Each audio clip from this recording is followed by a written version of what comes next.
Gaza पर attack हुआ, हजारों लोग मार दिए गए, ईरान खामोश रहा।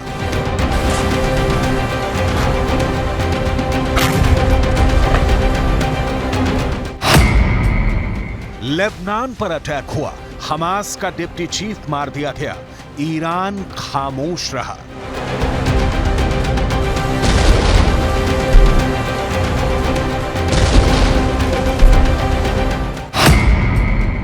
अब यमन पर हमला हुआ है और ईरान ने कह दिया है कि बस बहुत हुआ, अब बर्दाश्त नहीं किया जाएगा।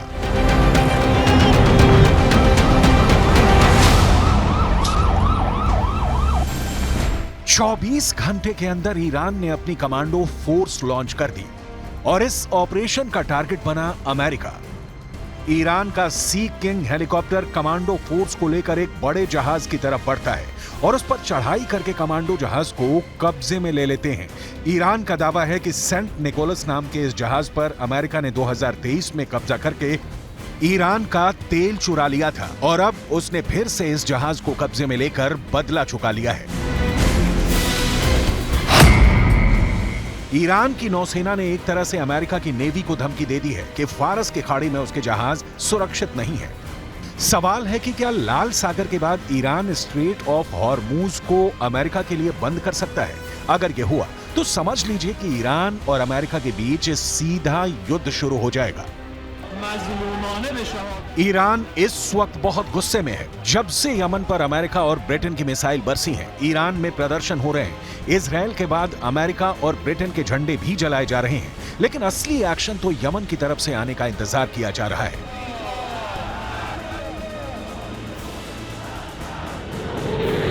क्योंकि जब अमेरिका ने यमन पर मिसाइल दागने के लिए सुपर हॉर्नेट जेट लॉन्च किए, तब साइप्रस की जमीन से ब्रिटेन ने अपने यूरोफाइटर टाइफून लॉन्च करके यमन पर बम बरसाए हैं। वो 10-20 नहीं, बल्कि दर्जनों बम और मिसाइलों से यमन को टारगेट किया है।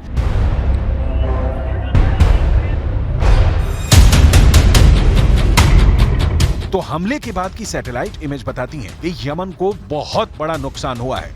बहुत से रेडार स्टेशन उड़ा दिए गए हैं, बहुत से हैंगर तबाह कर दिए गए। लेकिन इस हमले को लेकर यमन खामोश बैठेगा, इससे अमेरिका अब तक समझ नहीं पाया है। यह भीड़ अमेरिका और ब्रिटेन के हमले के खिलाफ सड़क पर उतरी है।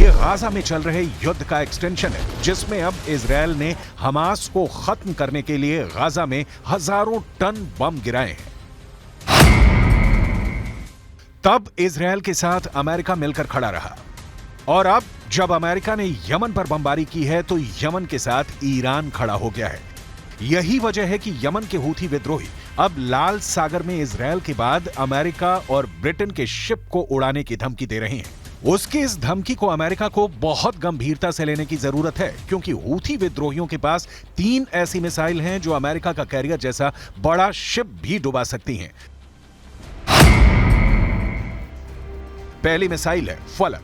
इस मिसाइल में ईरान से मिली हुई गाइडेंस किट लगी हुई है। इसकी रेंज है 140 किलोमीटर। दूसरी मिसाइल है तनकील। इस मिसाइल को ईरान की राद 500 मिसाइल की कॉपी कहा जाता है। इसकी रेंज है 500 किलोमीटर। तीसरी मिसाइल है सबसे खतरनाक, नाम है आसिफ। ये ईरान की मिसाइल फतेह 313 का ही वर्जन कही जाती है। रेंज है 500 किलोमीटर।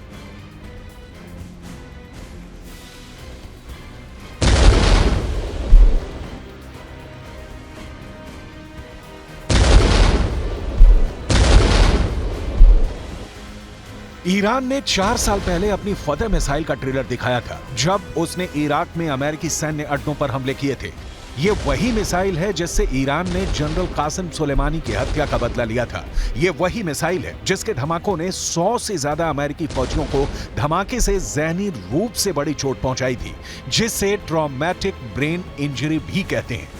ईरान ने अपनी फतेह 110 मिसाइल से कई हमले किए और अमेरिका उन्हें रोकने में पूरी तरह फेल साबित रहा।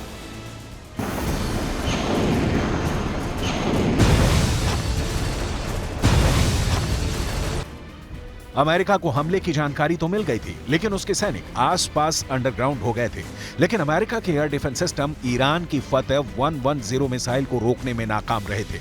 ईरान ने ऐसी करीब 20 मिसाइल दागी थी।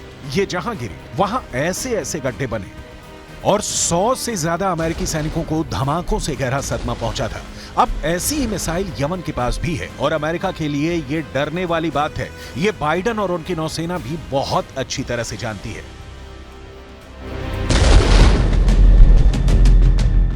गाजा में चल रही बमबारी के बाद यमन के हूथी प्रोएक्टिव हैं। उसको ईरान का पूरा समर्थन भी है। वो लाल सागर में इजराइल के जहाजों को निशाना बना रहा है, तो वहीं अमेरिका और ब्रिटेन ने यमन पर चढ़ाई शुरू कर दी है। आखिर समंदर में ऐसा उबाल क्यों आ रहा है?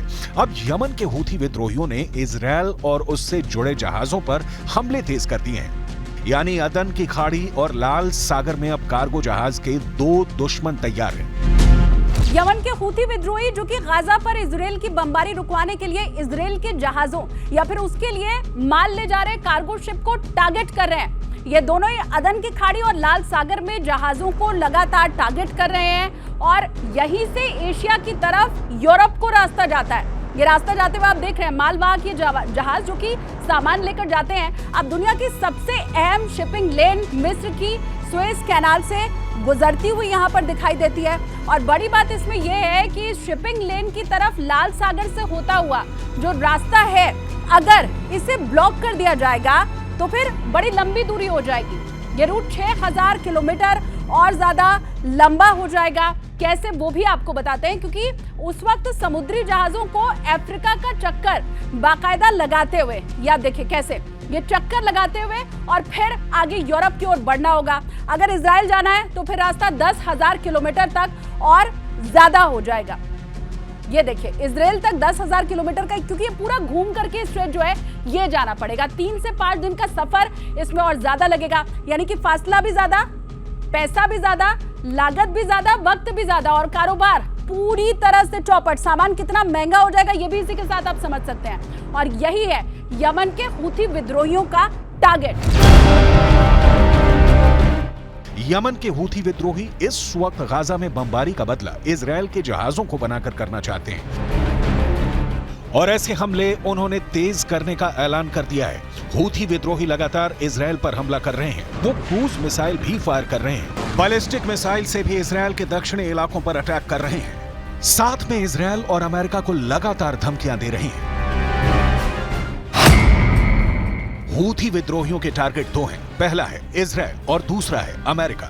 हूथी विद्रोहियों ने इजराइल के शिप को टारगेट करना शुरू कर दिया है। वो अमेरिका को भी अपना दुश्मन नंबर 2 मानता है। लेकिन अभी के हालात और तेवर बता रहे हैं कि यमन का सबसे बड़ा दुश्मन अमेरिका बन चुका है।